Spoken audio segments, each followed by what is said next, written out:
Welcome back to Solutions for Mental Wellness. On today's episode, we have two guests. We have Dana and Shannon, and they're going to be here today talking about what it's been like for them to recover as a couple.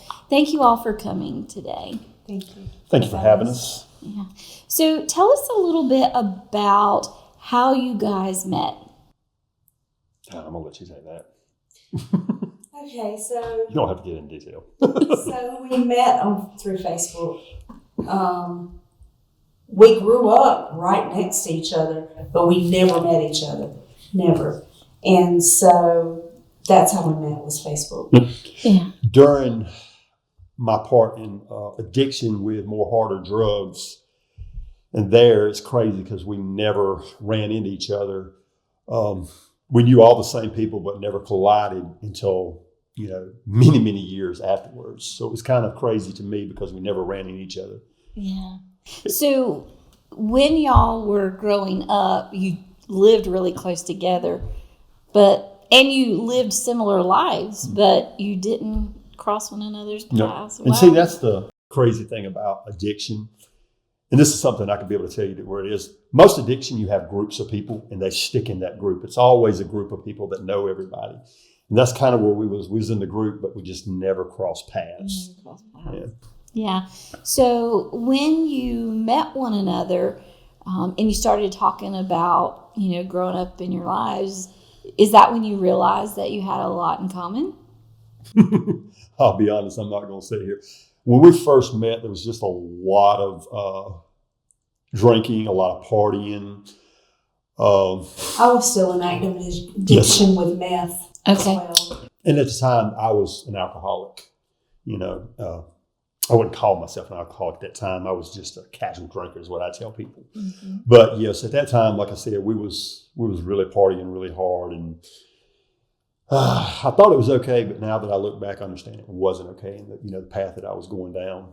Mm-hmm. So what brought to your awareness that maybe you were struggling with an addiction?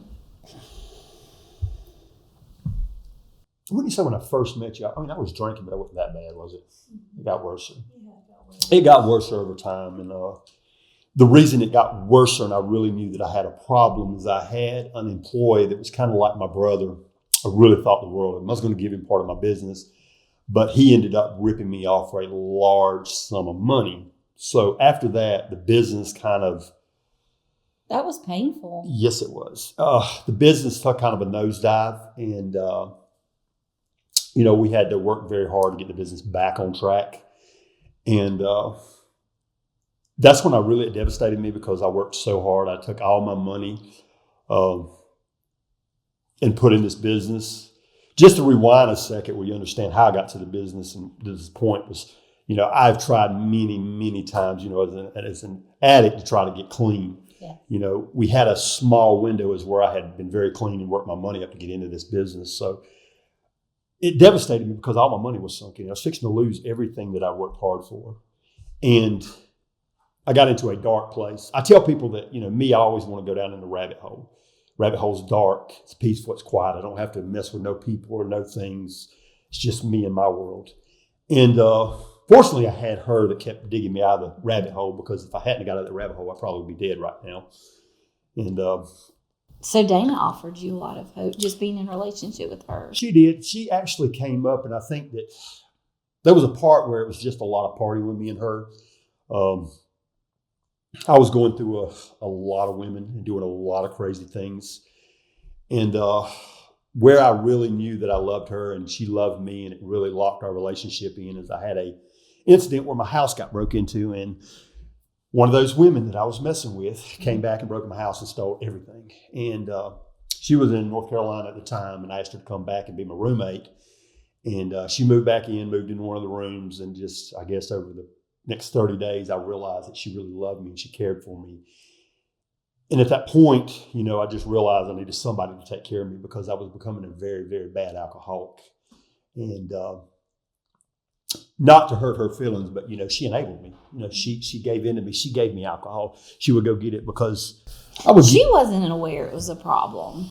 No, she knew it was a problem, but I'm very, very... I can talk people into all kind of stuff. Which makes you good at what you do. But, oh God, I've done my employees. I've done a bunch of stuff. But, I wanted to be in that rabbit hole. I wanted to, I had so much going on. Hell, I'll be honest, I wanted to die. I didn't want to be alive. The only thing that kept me going was her and my kid. But, it was a tough time in my life, a tough time. Sounds like you lost a lot, and even yourself. I did, because I had nobody. It was painful because I'm going to take a minute. It's okay. Take all the time you need.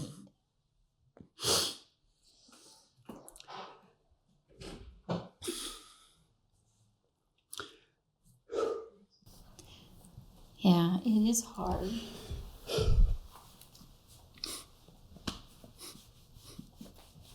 Some of these things I've only shared with John. And you don't have to share no. anything today. It's time for the world to know. If they want help is there, but it starts with yourself. Yeah. Don't matter how many rehabs you go in, don't matter how many counselors you see. If you don't want recovery, it's never going to work. You have to hit rock bottom, and you have to understand that you're not doing this for nobody else. You're doing it for yourself. Yes, and you're worth it. And I went so many times trying to do it for everybody else instead of myself. But like I was saying, I was in a dark place, and she was the only one there. I reached for my mama, my daddy, everybody. And nobody gave me a helping hand. It was just me by myself. Nobody saw you. Oh, they saw me. Oh, you just don't know. I mean, I went begging. I went into the floor and lay down on the floor and begged for help. I'm going to say this much. My daddy, I went to see my daddy one day. I'd asked the same guy that ripped my company off. I asked him to take me to my daddy's, and I was drunk. Pair of jogging pants, a shirt. And I remember I sat down with him, and I looked at him, and I said, Daddy, I need help. I need to go to rehab. And I'll tell you exactly what he done. He handed me a shot of Fireball and told me to don't be a pussy. That real men don't cry and real men don't stop nothing. We're not quitters. I don't think any people is quitters, just, they're not there. And it devastated me, but where y'all understand, my daddy was in active addiction. Thank God he's clean now. We've got him on the right path. But at the time, he was strung out on methamphetamines and alcohol, and God knows what else he was doing. I really don't know. But like I said, when we met, that's when I kind of, so I don't get off track, but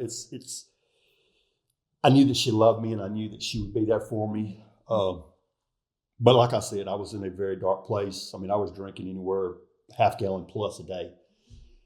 I wake up in the morning, I drink, I'd go to work drunk, I come home drunk, I get drunk at lunch, I got drunk at night. I mean, I'm the type, I wake up at 3 o'clock in the morning, go in there and hit a shot. And, just where, they see, I don't know, is it going to be, they're going to see it on video or just talking? Yeah, video.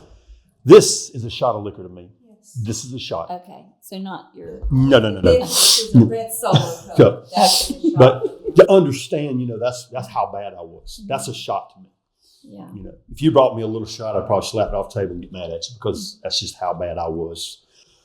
And in turn, I quit. When I moved in with him, I quit doing meth altogether. Just wow. But, by yourself? Yes. That is so hard. I did. How were you able to do that? I Drinking. alcohol. Okay. We substituted one for another. Okay. Yes, we did.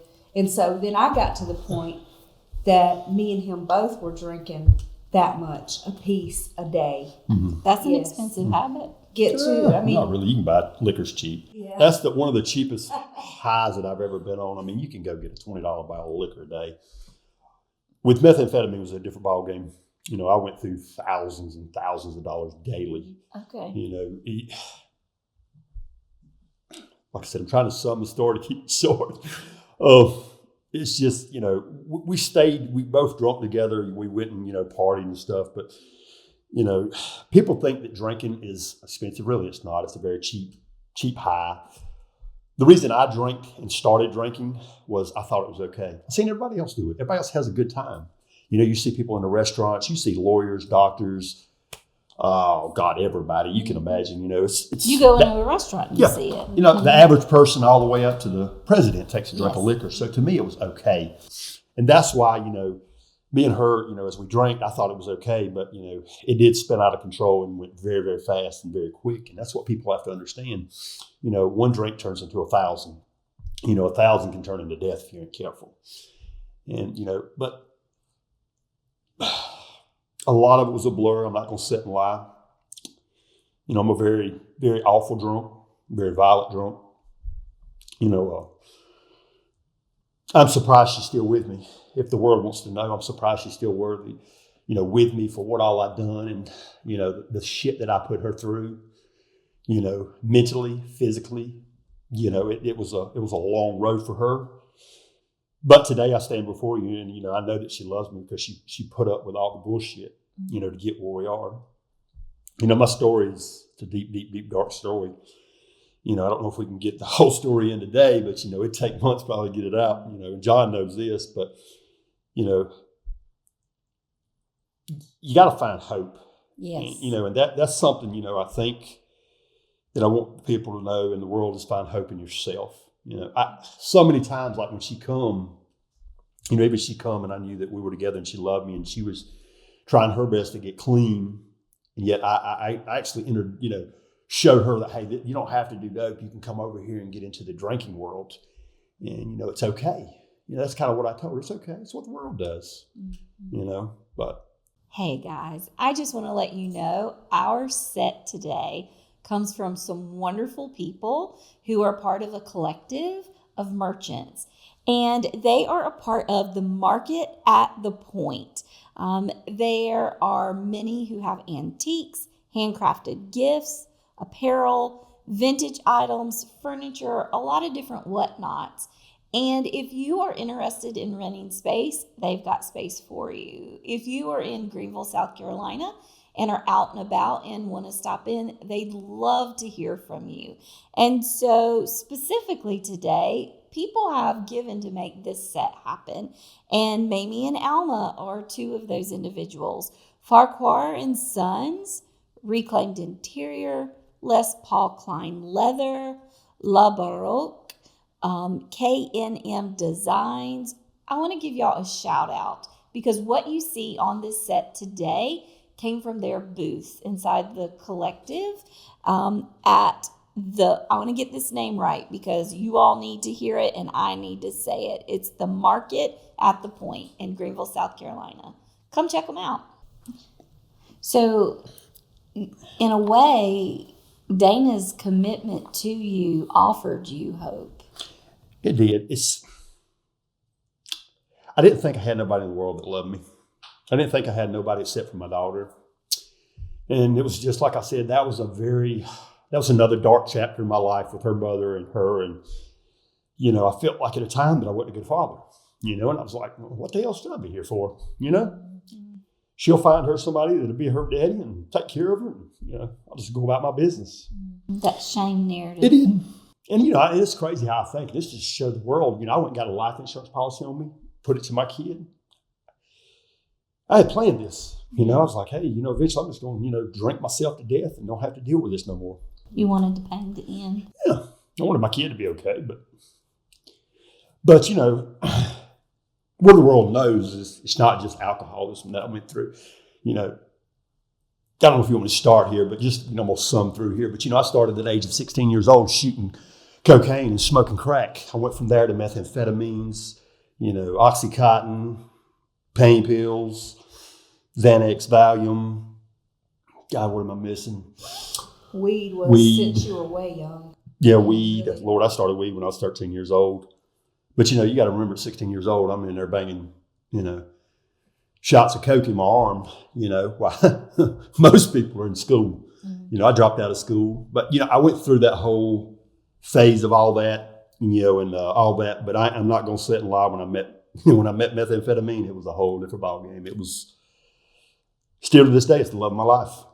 I listened out of all my stuff. I put drinking right beside it too. But those are the two that really just, again, that was the love of my life. I'm going to sit here and tell you today, I'd love to have a drink right now. I'd love to do a shot of meth right now. But unfortunately, the path I'm on, I can't go it anymore. You know what I'm saying? I have to put that over here. But I got to that point in recovery, and then that's when the drinking started, because I thought drinking was okay, So where would you say you two are in the recovery process right now? For me, I'm gonna try to sum it quick. For me, I'm in a good place.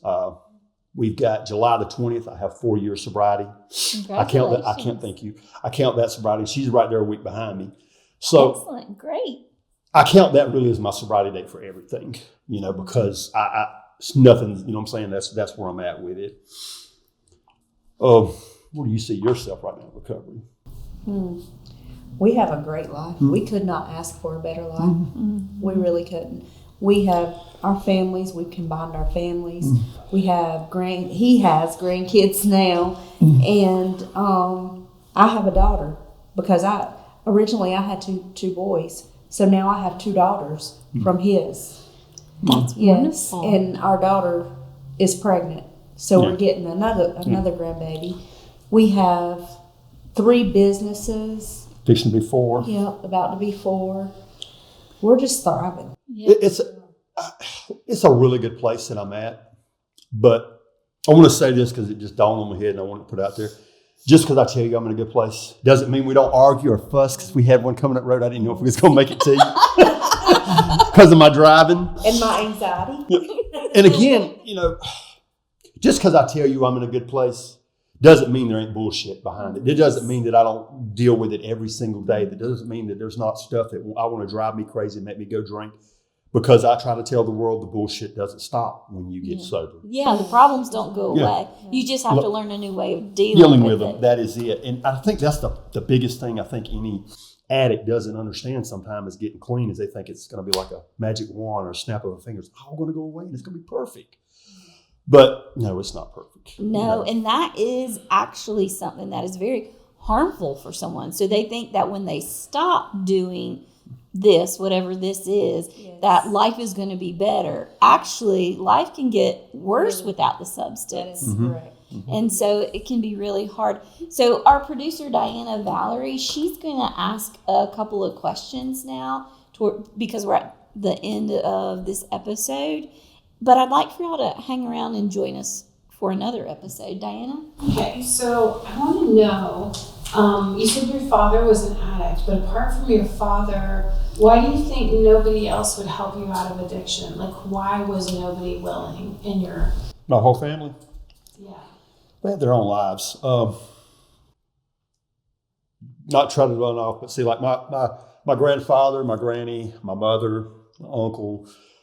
God, I come from they sold drugs. Papa never used drugs. Granny, I don't think she might have took a pill or something like that. She drank a little beer, but my papa done nothing. My papa's mentality with the world is drugs are for selling. They're there to make money. If an addict's going to come in the door and take it, he's there to sell it and make money and take care of his family. Which they had passed away, when I got in that whole thing. Again, that's another chapter. I can get even deeper in it. But my family, my mom, she's had a lifestyle of, selling drugs and stuff.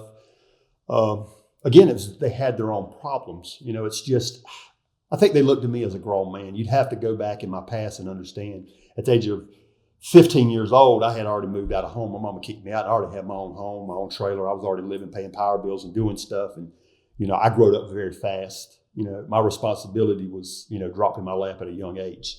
But it was my own fault because, I told my mom, I called her the B word first time I ever did it. She slung the stuff in the yard. So I said, you want to be a man? Then go be a man. My dad, I think because he was just in addiction, My sister, she's in active addiction right now. My brother has never done nothing but at time, like I said, he's got a wife and a kid. And, it's when you have stuff going on with other lives, it's hard to, stop and do something from everywhere else. That's why, I always tell people when you get ready to be in recovery, it's you by yourself. You got to face it by yourself. You know what I'm saying? I know you want your family there and your friends and you want people to cheer you on, but you got to do it yourself, because I'm telling you, there's going to come a time and point where, same as I had, a family member or our friends going to hurt your feelings because they're going to do something you don't think, you're going to feel like you're entitled to that. Oh, I'm in recovery. I deserve you to give me that attention. Kind of what I probably thought like that myself. I won't take too much. How do you feel? So thank you for tuning in for today's episode of Solutions for Mental Wellness. And I want to thank Dana and Shannon for being so vulnerable and sharing your story And I think people will get a lot of hope to know that, it starts with us. It starts with, realizing, hey, we do have something we need to face head on. So, but I'd love for y'all to stick around so we can have another episode and talk more about your recovery process. Sounds good.